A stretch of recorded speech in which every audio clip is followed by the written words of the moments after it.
Wiggle your fingers, wiggle your toes, bend your knees and your elbows, and look and see if everybody is doing it too, just like you. Stop bobbing up and down with your arms to the side, then flap them up and down like a butterfly, and look and see if everybody is doing it too, just like you. And if we all do the same, we'll all be together, moving around as one. And if we all do it now, we'll all be together, having a whole lot of fun, just like you. Say yes! And we're going live. And here's Caroline Lawrence. Thank you so much for waiting, everybody. And here's the star of the show. Over to you, Caroline. Okay. Hi, everybody. Richard's going to get up my PowerPoint show and get a little tiny me down below. Thank you for waiting for 15 minutes. Give yourselves a pat on the back. If he can't do it, there we go. Okay. Actually, hang on a sec. Yeah, you need to start the shall I see if I can do share? No. Let me see if I can do share my screen. Or is that going to mess everything up, Richard? No. Hi, Caroline. No, how's that? Oh, and there's Stephen. How's that, Caroline? Can you see? That's great. Yeah. Now, is there any way you can get the slideshow big? And yeah, I'll make it a little bit bigger if I can. And I think that's good. I think that's good. Yeah. Okay. Thank you, everyone, for your patience. Caroline, yay! Woo! Hi, everybody. There we go. Okay. I'm Caroline Lawrence. I've been dying to talk to you about time travel to the past, about the way I write books and things. Can we have the next slide, please?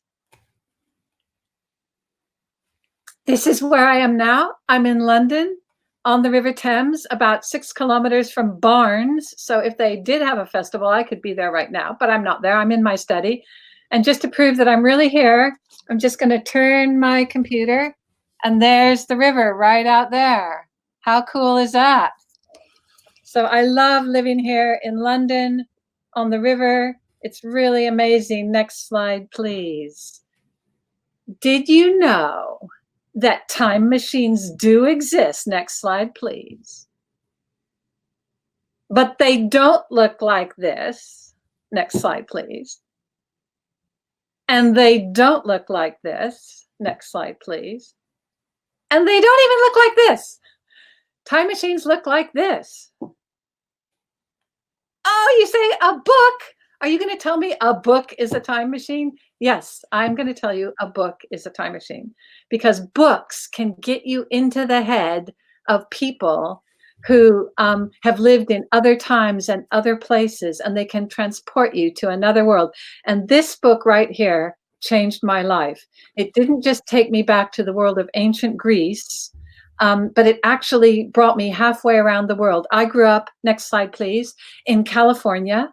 I loved growing up in California. We used to, me and my younger brother and sister used to wander in the fields and play. And I lived in Bakersfield first and then Palo Alto. And then I read that book set in ancient Greece. And I got so fascinated with ancient Greek that I decided to study it at university.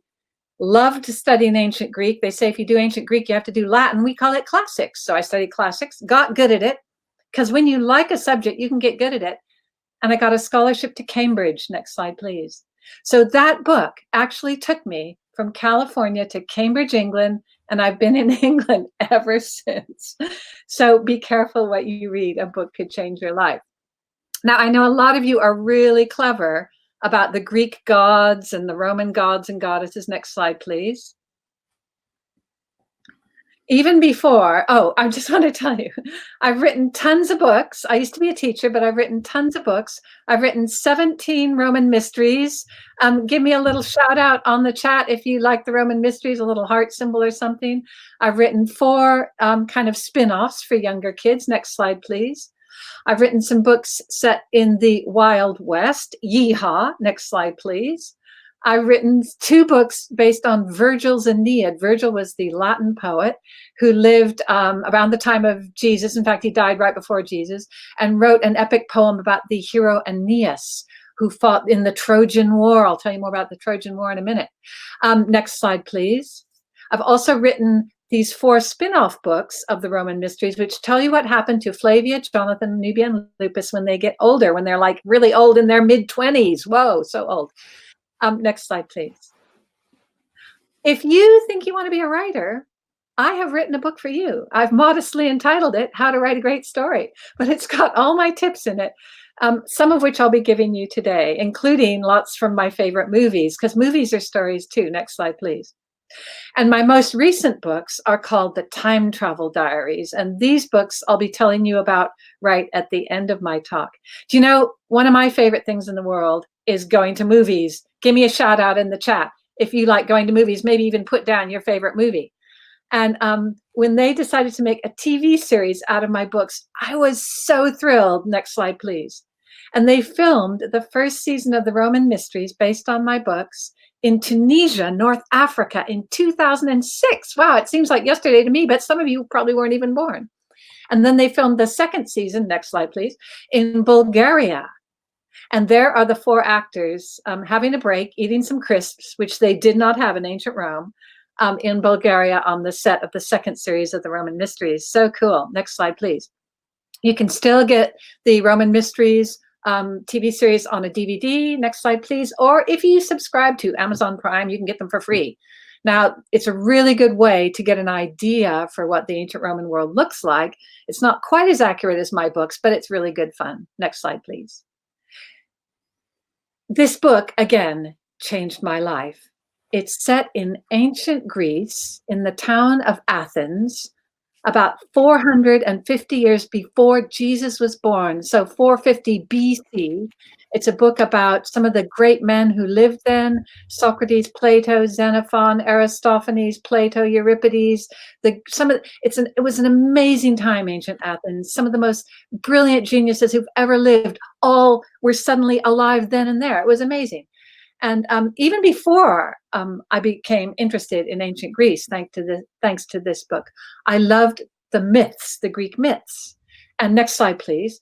You all know how there's the king of the gods is Zeus, and his Roman equivalent is Jupiter. And you all know how his queen is Hera, or Juno. And you know how some of the gods used to come down on Earth and go on a date with an Earth person, and 9 months later, a little baby would be born, and that baby was a hero. So they're not quite a god, but they're not human. They're halfway between. Now, this is one of the most famous Greek heroes.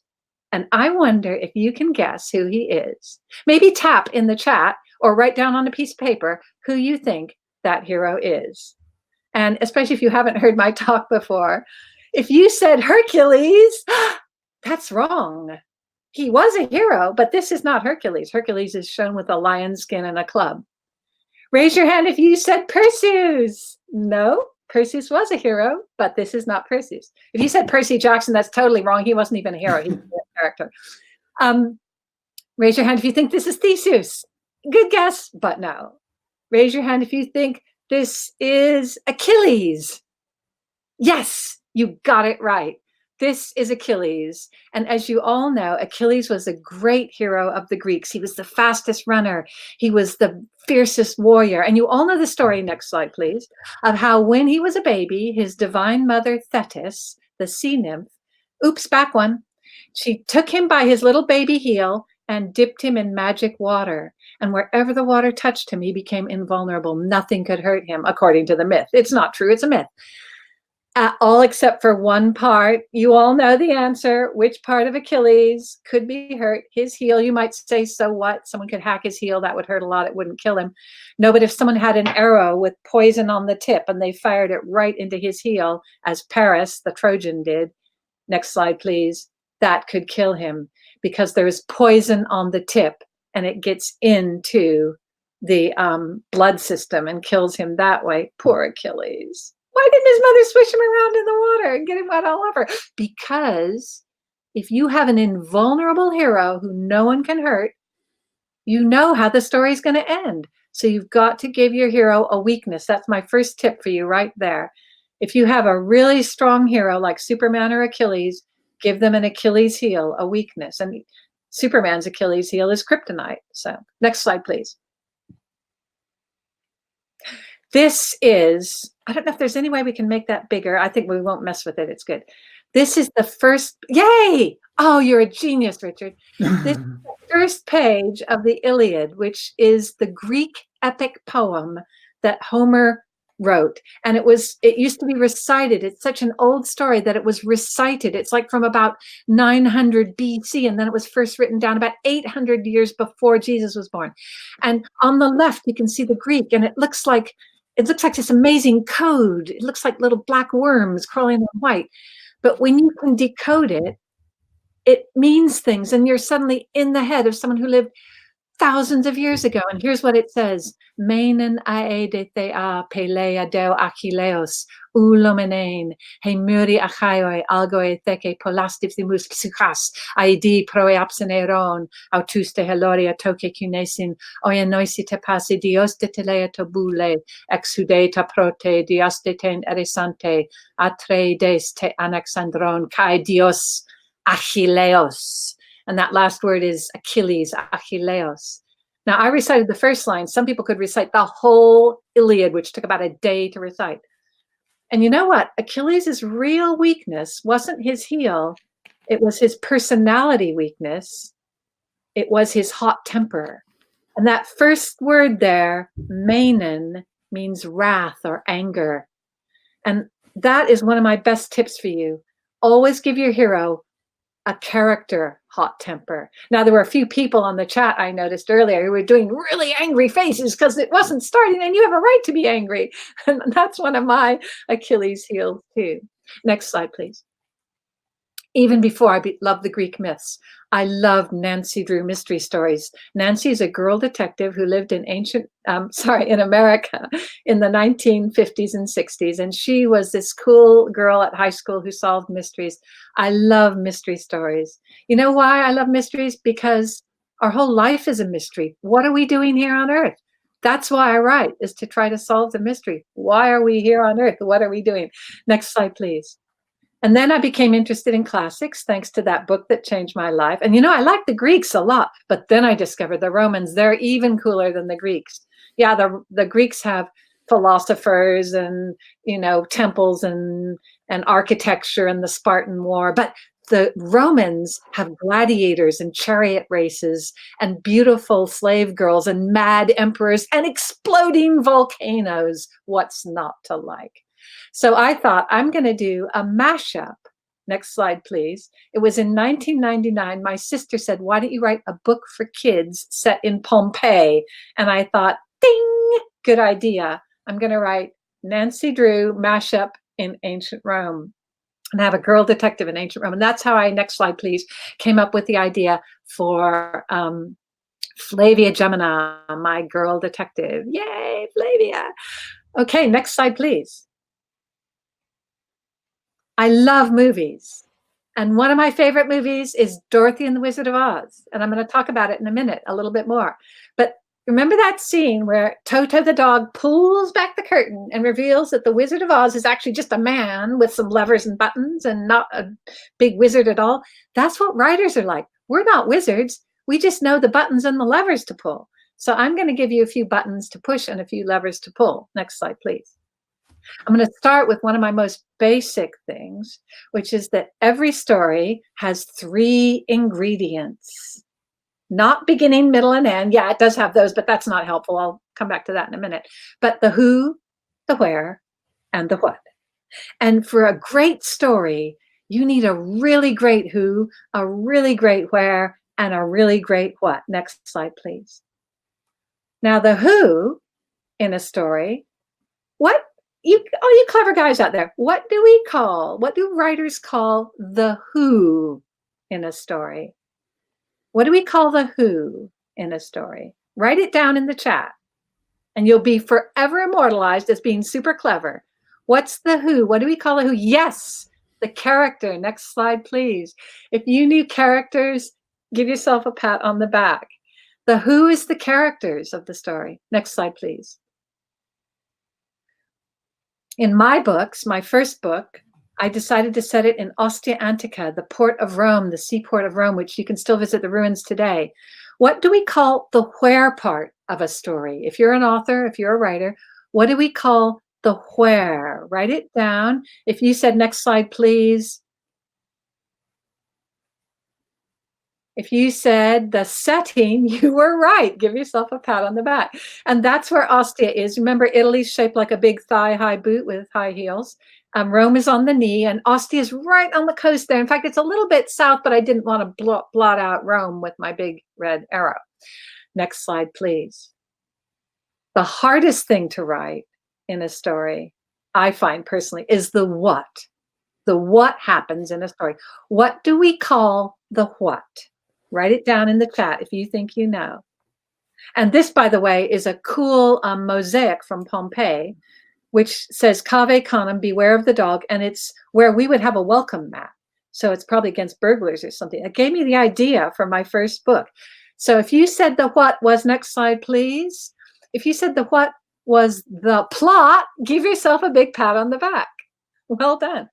So that's, for me, the hardest thing to write. Let's have a look at the first page of my first book. Flavia Gemina solved her first mystery on the Ides of June in the 10th year of the Emperor Vespasian. Now that's just 2 lines, but in that 2 lines, I give you the who, the what, and the where. The who is Flavia Gemina. We're going to find out on the next page. She's about 10 years old. You know she's a Roman girl. Nobody else has a name like that. Her first mystery, we know it's the genre is mystery story.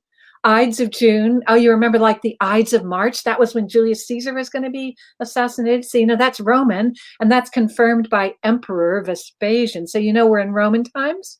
You know, it's about a girl. You know, it's about a girl detective, and she's going to have a mystery. In fact, that first line actually gives you the date, almost the hour and day, the afternoon of the 15th of June, AD 79. In the port of Ostia. So specific. Writers love to be specific. And Flavia's first mystery, the first plot, is the story of the missing signet ring. Next slide, please. This, guys, this is my magic formula. This is what got me published. If you have a camera or do a screen capture, get those 7 plot beats. That is what got me published. Those 7 steps don't just make up every book. They make up every scene in a book. And I'm going to race through them super fast. You always start off, the hero isn't part of it. This is the plot, not the who. So this is the what. You've got a hero already. It's often called the hero's journey. It starts off with the hero has a problem. Every story starts with the hero who has a problem. But they're also going to have a need in brackets, something they need to learn to live a better life. That's step 1. Step 2 is they want something, not just anything, but something that's going to solve their problem. Obviously, they've got a problem. They want to solve it. So that desire, everybody say desire out there, or even write it down. That desire drives the story. And the best desires are things we can know we've got it when we've got it. Step 3 is when your teachers don't always tell you about the opponent. Someone clashes with your hero as they go for their desire to solve the problem. Now, those 3 steps are your beginning right there. You can set them up in the first line, like I did, or paragraph or page. The middle of your story is 1 step. Your hero has to come up with a plan to defeat the opponent to get the desire to solve the problem. And the plan almost always involves a journey. Now, I put plan in block capitals because it takes up the middle of the book. If you're writing a short story, like the 500 words thing, your plan will work almost immediately. But in most books, the opponent comes up with a counter plan, and then the hero has to come up with a counter plan. The beginning of the end is the battle. Step 5. Everybody make a fist with 5 fingers and say battle. Battle. I heard you saying it. And that reminds you that the 5 is the battle. That's when the hero and the opponent finally clash for the final time to get the desire.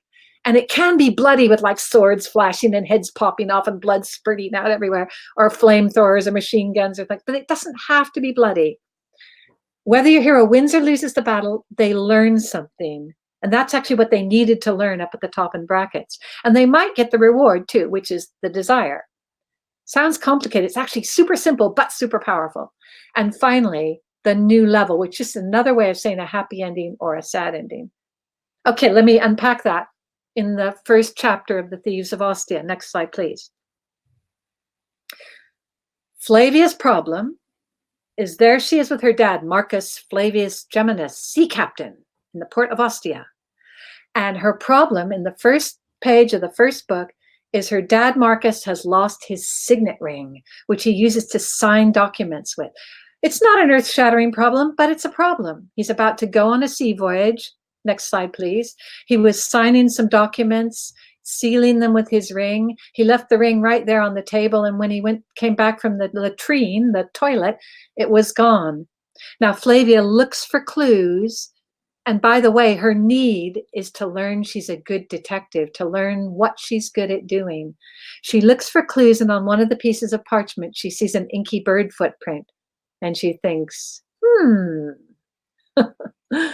Now, do you remember what step 2 was?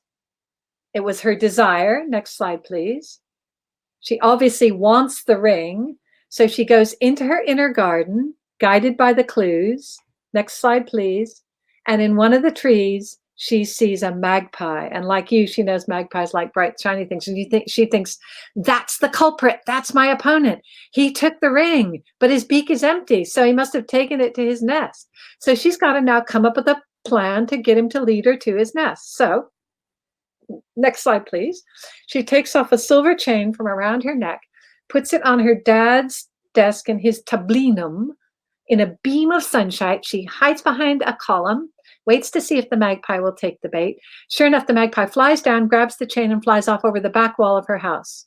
Do you remember after plan, the bit that came in brackets? Next slide, please. It was the journey. The journey is almost always part of the plan. Your hero has to leave their world of adventure and go on a quest. And for Flavia, she's got to step over the threshold, that's the bar at the bottom of her door, and go out of her house. Now, her house leads straight into the graveyard because her house is built into the town wall. And her dad's told her never to go into the graveyard because there are robbers out there, kidnappers, wild dogs, rumors of ghosts. If ghosts existed and the Romans believed in them, they would be out there. But she really wants to get her dad's ring, so she steps out. Next slide, please. Step 5, remember the battle. Her battle with the magpie is when she's following him through the woods, trying to find him, keep him in sight until he goes to his nest.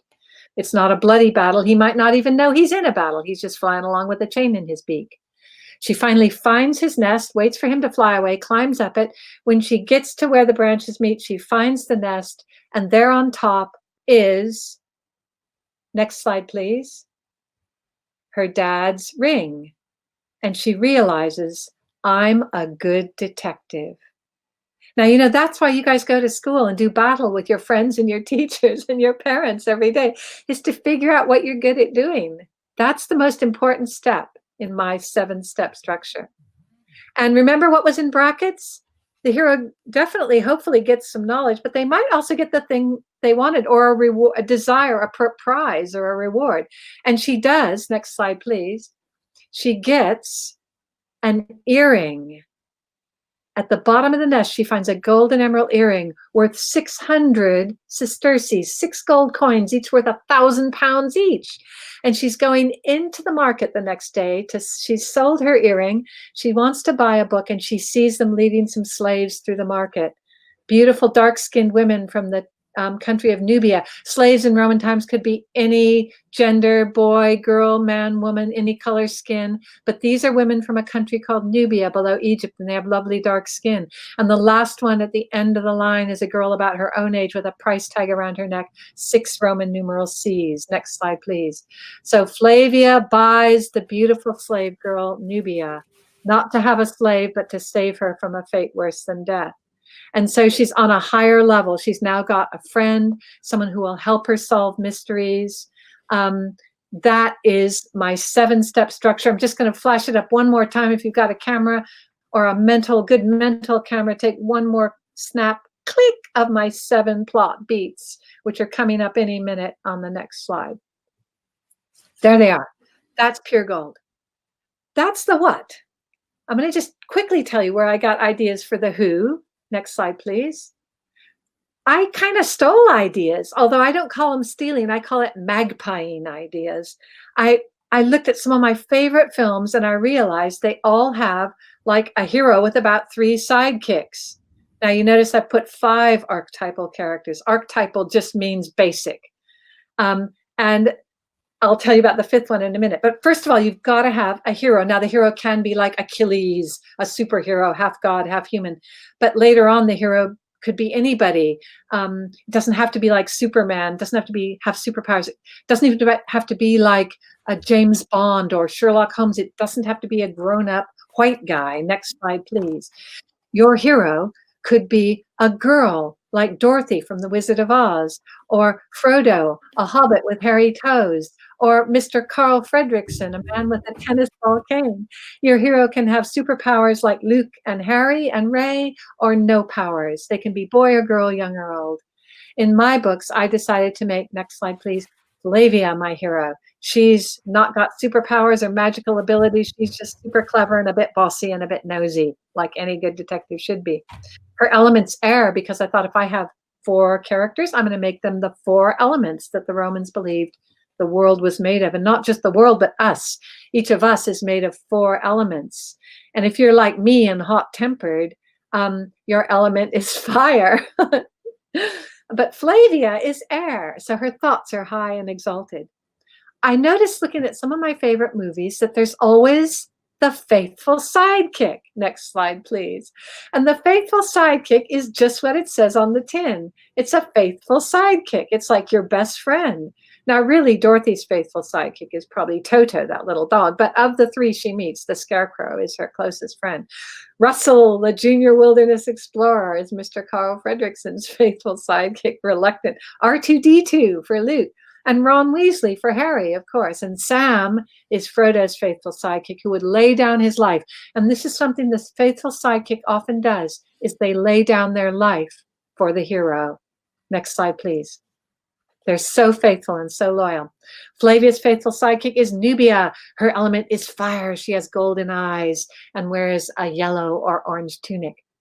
Have you noticed, next slide, please, there's often the funny one who makes you laugh. And it can be the same as the faithful sidekick, like Ron Weasley, or it can be 2 people like Pippin and Merry from Lord of the Rings. Notice the Tin Man is kind of C-3PO. I think Pablo Picasso said, good artists copy, great artists steal. I think George Lucas might have stolen that idea. No, magpied that idea. Next slide, please. My funny one in my books is Jonathan. He's Jewish. And his element is earth. He's grounded and steady, and he's quite funny until things go terribly wrong for him in book 4, The Assassins of Rome. And have you noticed there's often a wild one? Next slide, please. The wild one, if the hero is half god and half human, the wild one's half human and part animal, so lower than a human. Aspects of an animal like the cowardly lion, or Chewbacca, or Gollum, who means well, but he's like a big bull in a china shop. And Hagrid means well, but he's like a bull in a china shop. And Gollum reminds us that sometimes the wild one betrays the hero. Everybody say, my precious. Next slide, please. In my books, Lupus is the wild one. His name means wolf. He could swim before he could walk, so his element is water. And he has no tongue, so he is disabled as well. And he's like me. He's hot-tempered. And when he loses his temper, he just goes ballistic. And he's many people's favorite character. Now, those are 4 characters, the hero, the faithful sidekick, the funny one, and the wild one. There's one more character who doesn't go on the journey. Those 4 characters usually go on the journey as part of the plan. This character, the next slide, is the mentor. Now, the mentor, here's Yoda from Star Wars. The mentor, when he's old, not baby Yoda, the mentor is usually a wise wizard who tells the hero, you must go on a journey. And the hero goes, no, I can't. I don't know how. And the mentor goes, teach you, I will. Train you, I will. Give you a talisman, I will. And the mentor often gives the hero an object that will give him confidence and advice. Next slide, please. In Dorothy and the Wizard of Oz, the mentor is not the wizard, it's Glinda, the good witch, who gives Dorothy the ruby slippers and tells her to follow the yellow brick road. In Percy Jackson, Chiron gives Percy Riptide, a pen that makes into a sword. And my favorite mentor, Obi-Wan Kenobi, gives Luke a lightsaber and teaches him to use the Force. Notice the mentor is often a man with a beard. Mentor originally comes, next slide please, from the Odyssey, which is the other great epic poem by Homer, which was originally recited and then written down by Homer. And here's Telemachus, the son of Odysseus, one of the Greeks who fought in the Trojan War, and an old man called Mentor who gives him advice. But it's not really an old man. It's one of the gods or goddesses in disguise. If you think you know which god or goddess has disguised herself as wise mentor, write it down in the chat. I'm waiting for the right answer. I'm waiting for someone to tell me which goddess might have disguised herself as a wise old man. Yes, Andy got it. Athena. Next slide, please. Well done. Pat yourself on the back if you got Athena. The mentor doesn't have to be a man with a beard. In the story of Theseus, it's his mother, Aithra. You can see her there pointing. She says, Theseus, when you can lift this massive rock and get your dad's sword out, you can go and seek your fortune. So she is the mentor. Well done. Next slide, please. Aeneas, the great warrior of the Trojans, had to leave burning Troy after the Greeks tricked the Trojans, beat the Trojans by a trick. Does anyone remember what trick the Greeks used to destroy Troy after 10 years of besieging it? Does anyone remember what did the Greeks use to sneak into Troy and burn it? Well done. I can see some answers. Well done. Amelia got it, the wooden horse, and you can see it right there in the center.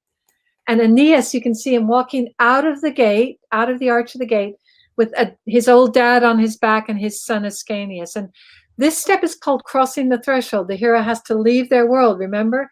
In this case, Aeneas's world is in flames, and he's got to leave it and seek a new Troy. Next slide, please.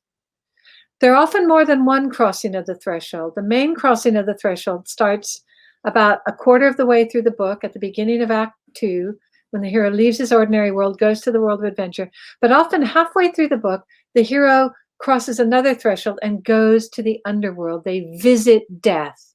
They sometimes really do die, as Neo in the Matrix, who's then resurrected, or sometimes they have a near-death experience. And here's Aeneas visiting the underworld. Next slide, please.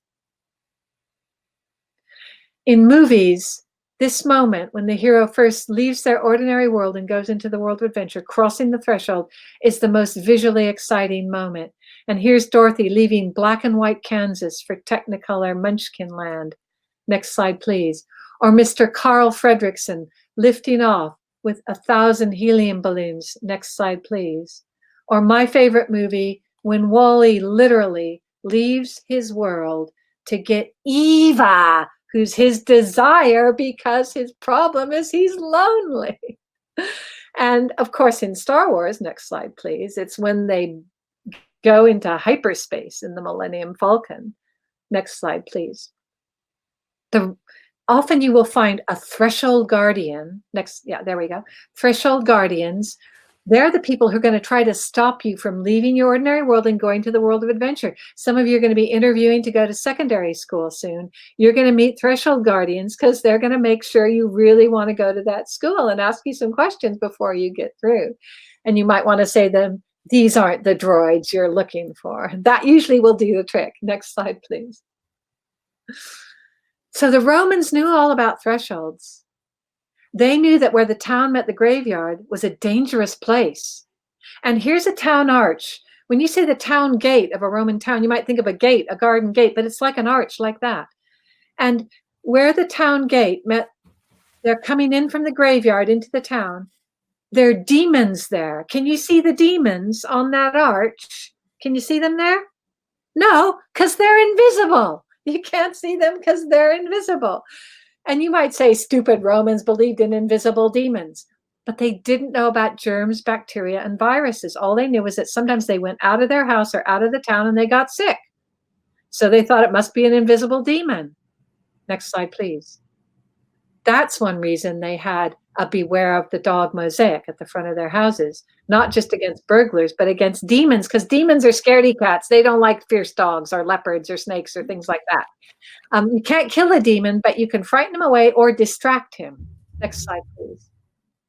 That's why you have scary faces often, like Medusa's face, to frighten away the demon and make him back off, like you might have seen sometimes an evil eye that they have like in Turkey to frighten away evil spirits. Next slide, please. That's why you have sometimes the left hand forward is the sign against evil. I'll explain that in a minute. Next slide, please. And snakes were considered good luck in ancient Roman times because they scared away demons. Next slide, please. And that's why some women, like Cleopatra, actually wore snake jewelry to scare away demons and evil spirits. The evil spirit sees the snake and goes, I'm out of here. Next slide, please. This is a famous fresco painting done on a wall from Pompeii. And it shows a naked man doing a poo right there. And he's being protected by two snakes. They're not eating his hair. They're protecting him. And that's the goddess of good luck. Does anyone know who the goddess of good luck is? If you know, write her name down. I'm going to give you like 2 seconds before I tell you. Over the man is some writing in Latin, Cacator cave malum, which I've written up above in bold letters. It means, oh, man who is doing a poo, beware of evil. And I see some of you, like Luan, got Fortuna. Well done. Pat yourself on the back. If you guessed Fortuna, we get the word fortune, good luck, is the goddess of luck. Next slide, please. This is actually a graffiti from a Roman toilet of a demon. And look at him. He's got his little teeth and he's got horns. And where his tummy button should be, he's got an evil eye to keep away other demons. And Romans believed that demons didn't just live on doorways and gates, but next slide, please. They lived in the toilets, which kind of makes sense if you think demons equal viruses and germs in Roman mentality. Now, these are the public toilets at Ostia. I'm sure you've all seen them on Horrid Histories, and you know all about how the Romans went to the loo, and you know that there are no doors and dividing walls. You just sat right next to your friend and did what you had to do. I don't have to tell you what the hole on top is for. Now, the hole at the front is not what you're thinking, boys. The hole at the front, next slide, please, is for the sponge on the stick, which, as you know from Horrid Histories, is ancient Roman toilet paper. Because the Romans did not have, next slide, please, puppy soft Andrex. Poor Romans. The Romans didn't have puppy soft Andrex or pockets or chocolate. How did they live? I don't know. And, you know, if you were a Roman and you wanted to wipe your bottom, you'd have to use like a little pebble or a leaf or a handful of moss or a sponge on your stick. And if you didn't have any of those, you'd have to use your left hand. And I think that's why this is a sign against evil. Stay back, demon. I have poo on my hand. Next slide, please. My husband very kindly painted me a cutaway version of the latrines, the toilets in Roman Britain. And you can see they don't have marble seats because too cold in Britain, but nice warm wooden seats. And the guys are sitting there right next to each other, just having a chat. And notice that guy right at the end is pushing the sponge stick through the hole at the bottom. He's having a little wipe. He's going to rinse it off like the guy at the front. and then put it in the basin for the next person to use after him. Oh my gosh. Oh dear. But you can see how under the toilet, it's dark, slimy, smelly, but up above it's light and bright and airy. So it's two worlds. It's an airy world and a watery world, a smelly world and a non-smelly world. And so those seats of the loo is like a horizontal threshold, and the demons live under there, and they might pop up at any moment underneath, hopefully when you're not sitting there. Next slide, please. So I love my sponge on a stick. I love anything to do with poo. So I've written a whole book called The Sewer Demon for your younger brothers and sisters. Next slide, please. And in the first book, a little beggar boy called Threptus, who takes over from Lupus. Lupus is his mentor. Lupus gives him a wax tablet and writes, "Carry on my good work." And for his first mystery, Threptus, next slide, please, has to actually go under the toilet to look for clues there. Ew, it's disgusting. Get that off quick. Next slide, please. So I call these 4 books the Roman Mystery Scrolls, Less Blood and More Poo. And I see lots of nice poo emojis coming up there on the chat, which is quite suitable. Next slide, please. So how did I get my idea for the Time Travel Diaries, my latest books? Well, I like to, when we're not in lockdown, I like to hang around at museums. And next slide, please. One day I went to the Museum of London. It was about 5 years ago in 2015. Now, if you're squeamish, if you're of a delicate disposition, you better close your eyes now, because I'm going to show you a gruesome skeleton. This is a real skeleton that was found in London near Shakespeare's Globe on a place called Lant Street near Southwark. Here it is. Next slide, please.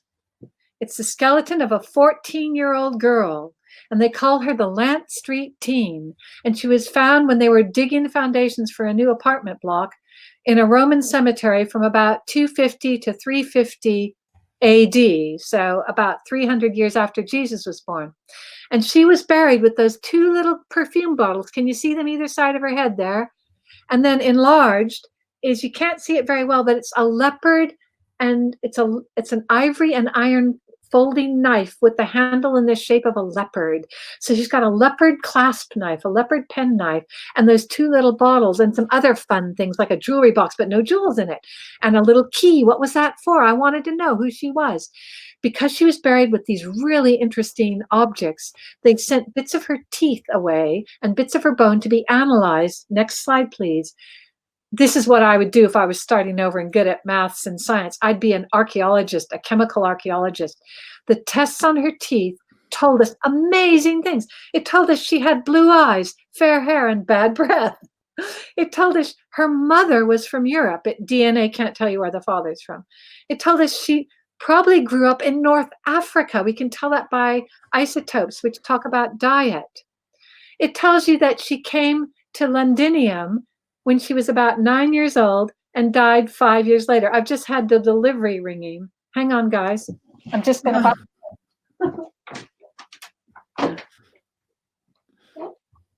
Can you just bring it in and drop it on the table? Sod's law, a delivery arrives just at the moment I'm doing the talk. Okay, next slide, please. So I decided to write a book about the blue-eyed girl with the ivory knife. Next slide, please. And in my first time travel book, Alex has to go back in time. And I got the idea of going back in time from London's Mithraeum, which is closed, but will be open again soon. Next slide, please. When you go to London's Mithraeum, you go down these spooky stairs to get to an ancient Roman temple that really was there about 300 AD. Next slide, please. And as you go down, can you see on the side of the wall, it tells you that you're going back in time. The first few steps bring you down to the level of the Blitz. The next few steps bring you down to the level of, say, the Great Fire of London. And then when you go, sorry, hang on. Richard, can you get that? I know. I'm just giving a talk. I know. Oh my gosh. Okay. I'm going to ask my husband to do that. Richard, can you please do that? Just show ID. Here's ID.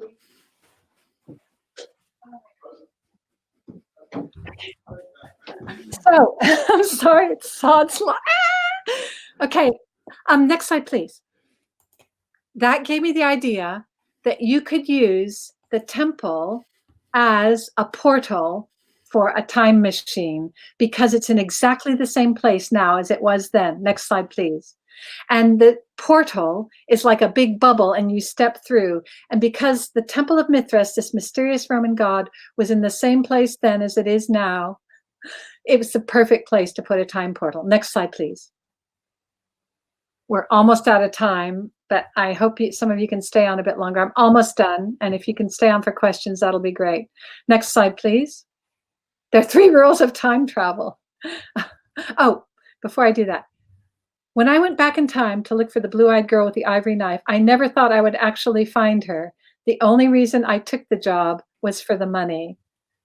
I could unpack that. Sorry. Do you still need my ID? Yeah, I just need to see something. Okay. Sorry, guys. Just read the first line.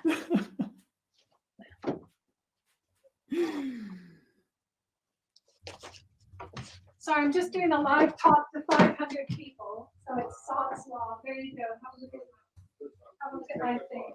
Yeah, thank you. Here. You can call on.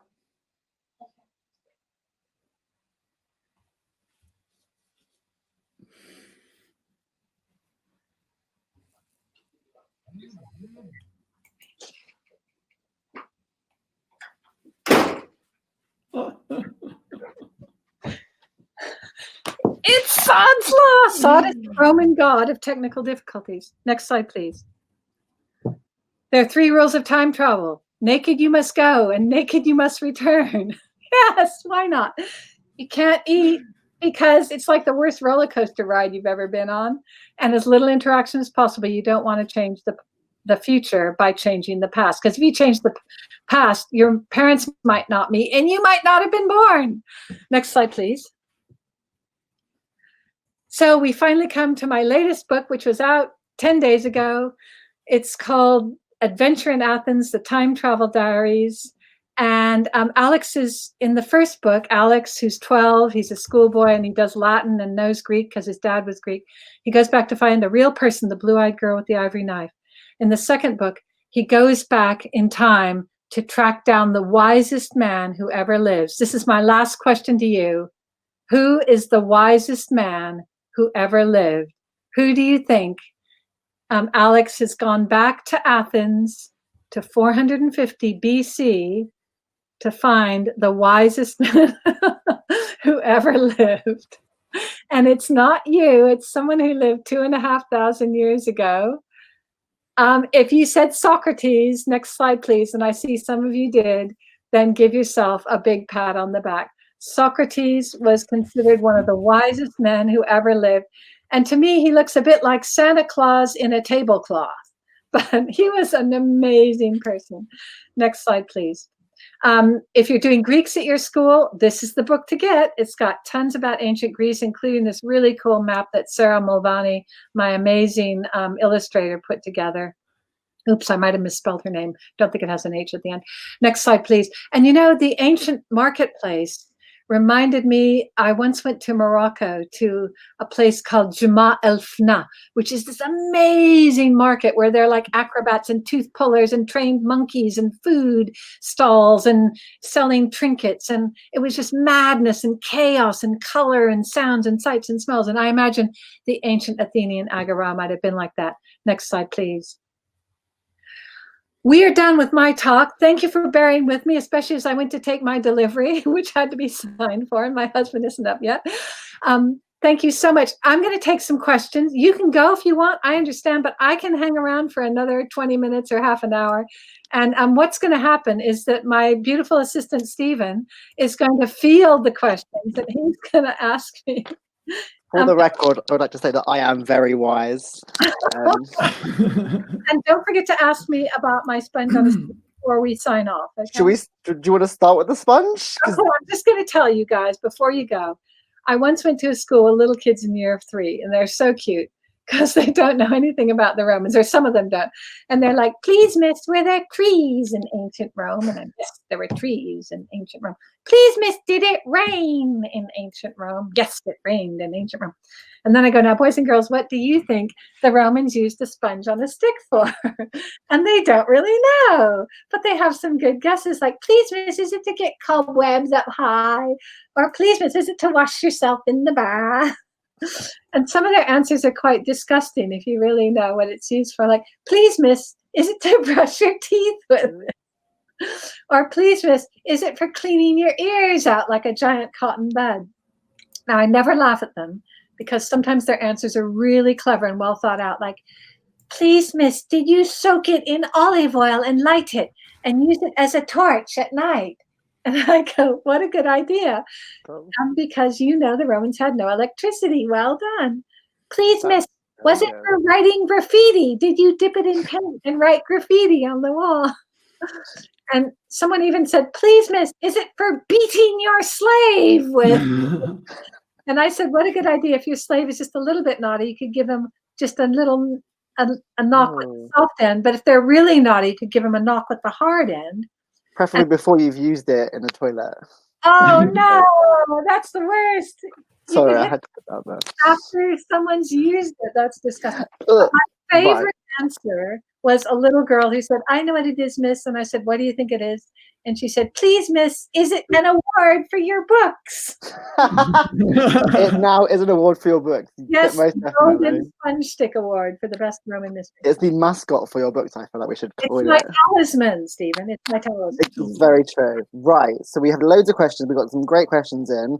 We're going to start off with a question from Leo, who wants to know how old you were when you started writing stories. I was way old. I was like in my late 30s, early 40s, and that was 20 years ago. So I'm now in my 60s. So you can start anytime. You can 6 or 60, anytime. It's never too late. Laura would like to know how you gather your research. Oh, that's a really good idea. Really good question. I travel, but I mainly read books, and I read books in other languages. So I do Greek, Latin, and Hebrew. And it's great to read the original languages because you're then in the head of someone who lived a long time ago. I read other books. I read novels. I watch movies. I go to conferences. I go to museums. I go to reenactment events. They're like, there's guys who dress up like gladiators and soldiers. They really know their stuff. And there's one woman called Sally Granger who does cooking, and she knows more about Roman cooking than any Roman cooking expert does. That's amazing. How many languages do you actually speak? Because you were reading to us earlier, which is amazing. I don't speak any language. I can say the Lord's Prayer in 6 languages. Wow, that's impressive. But you can't really speak ancient Greek or biblical Hebrew or Latin. I mean, you can, but you can read them. Yeah, I can. That's amazing. Yeah. How did you learn that? You learn it at school through hard work and money put in at the desk. We only did French, I'm afraid, at my school. Eliza has asked, what is your favorite museum to research in? Oh, that's a really great question. The British Museum, when we're not in lockdown, is my home away from home. And I often meet fans there for a hot chocolate. But one of my favorite museums is a museum at Bath Spa, which is really great because it's got like 3D Roman characters, holograms. And the Carinium Museum is great. The Ashmolean in Oxford. And of course, if you can travel abroad, the Metropolitan Museum in New York or the National Museum in Naples has all the stuff from Pompeii. And it's actually great to have a holiday with a goal to go to Pompeii to do research. So that's do you travel a lot for your book? Like, have you been to the other places? And I have been saying for the last 10 years that we're in the golden age of air travel, and it's not going to last. And I'm really blessed that I got in so much traveling when I could fly to Rome for 30 quid. I did that. Where was your favorite place to travel to? Sorry? Where was your favorite place that you've traveled to? Naples, Italy, and Naples. I love Naples. Yeah. Italy is very, very beautiful. Yeah, and it's near Pompeii, but also on the streets of Naples, you can get an idea of what the ancient Romans were like. It's just. You've written about a lot of different kind of eras or times in different eras. Do you have a favorite era to write about? I do. My favorite era is the first century AD, the first century, the time of the Roman emperors, the time that Jesus lived, the time that there was a fire in Rome, that the Colosseum was opened. It's just an incredibly rich period, and I keep being drawn back to that period. What is it about the Romans that draw you back in again and again? I think they're more like us than the Greeks. The Greeks were more frugal. They were more cerebral. They thought more, I think, and they had more of a basic life, whereas the Romans had a very rich life, and women had a lot more to do in Roman times too. Rishan, I hope I pronounced that correctly, has asked, are there any other time periods that you would like to write in as well? Yeah. Well, my first book was about a real girl who we don't know the name of, who had blue eyes and lived in London and died 14. My second book was about the wisest man who ever lived. My third book is in the same time period, a similar time period that I like, but in a new place. And it's about the man who was the most influential man who ever lived. And I wonder if any of you want to guess who that might be. Is it me? You want to guess, Stephen? Is it me again? It's not you, Stephen. One day. So here's a clue. I'm going to be going to Israel in the first century for my next time travel book. That's interesting. I hope. Yeah. That should be lots of fun. So with your time travel books, so you obviously talked a little bit about your inspiration behind them. Do you find it hard to write time travel? Because obviously it's a very specific way of traveling. Like you could affect them different things. What are the challenges when you do that? Well, challenges of writing time travel is essentially, it's different for every author. It's essentially a vehicle to look at our own world through a lens of the past. And the reason I write time travel is I would love a time machine to go back to the past. So in my books, I'm not too into it. It's very interesting philosophically, though. Once you start to write time travel, you think, how much do your actions in the past change the future? And I came up with this idea that when you try to change the future, instead of changing it, you become a part of it. So my hero, Alex, his parents died in a car crash when he was 9. And he has this idea, I can go back and stop them from dying. But he realizes if he goes back, not only will he not stop them dying, he'll become instrumental. He'll be part of the reason they were in a car crash. So you can't mess with the past. But that's just what I came up with. And it's really interesting. It's very cerebral. But essentially, for me, it's all about the smells and the sights and the sounds and the tastes of the ancient world and what it would really have been like. Oh, I completely agree. My big history period is the Tudor period, and I love thinking about the smells and the sounds. Yeah, how different it is to the period we have now. Like it's so different. Yeah, I can't quite fathom it sometimes. I know, and maybe people can write in the chat what period they would go back to. Yes, if let us know in the chat. They could have a time travel, and my best time travel would be an invisible bubble where you can float around and no one can see you or hear you, but you can go through walls and you can't infect them and they can't infect you, or no arrows would hurt you and stuff like that. Alice has asked, and this actually is a 2-part question because there's a couple of people have asked the same sort of question. Do you base any of your characters on people you know, or do you base them on yourself at all? Absolutely. I think those of you who heard Emma Carroll yesterday, she was talking about how she bases her characters on herself. If you're a writer, you have to go into yourself. So every character will be partly you, but yes, of course, you're going to get inspiration from other characters as well. And for my Roman mysteries, Flavia's me as I would like to have been. She's a bossy know-it-all, but she has blonde hair and blue eyes, which I don't. But Lupus is also the me that's that hot-tempered little creature.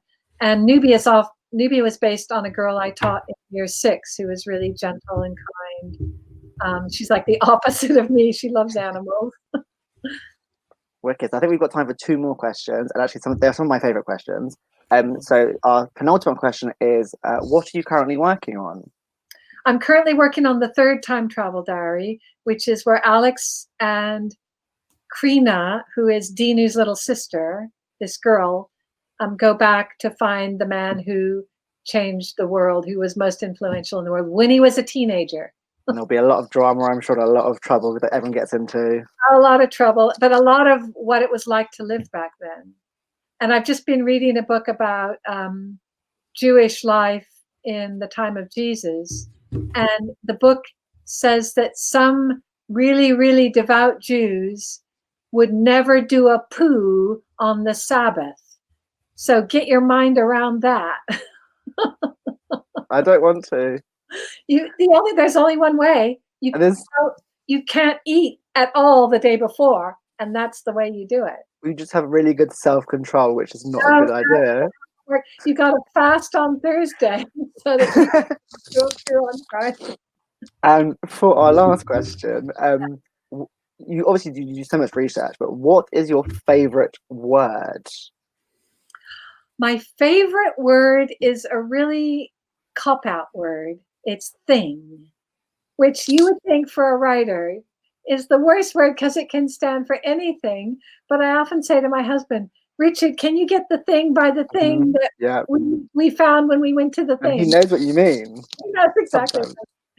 Yeah, so great questions, everybody. That has been all our time for our questions. Thank you all so much for joining. I would like everyone to give a virtual cheer and round of applause to Carolyn. Make sure we can hear you in London. The stick will never leave our minds from now on. And thanks, guys, for hanging on for 15 minutes. Yeah, we had some technical glitches. Sorry. Push that button at the bottom and buy my book. Do go and grab the books. They are fantastic, especially if you love history like me. Thank you all for coming and staying with us. We've got a great program for the rest of the day coming up. Do stick around if you are able to. Again, thank you all to our sponsors that have made this all possible. We couldn't have done this all without you. It has been a fantastic event. Thanks to Stephen and Richard. You guys were brilliant. Thank you all. We'll tap it up on the mat. Great, cool. Okay, Amazing.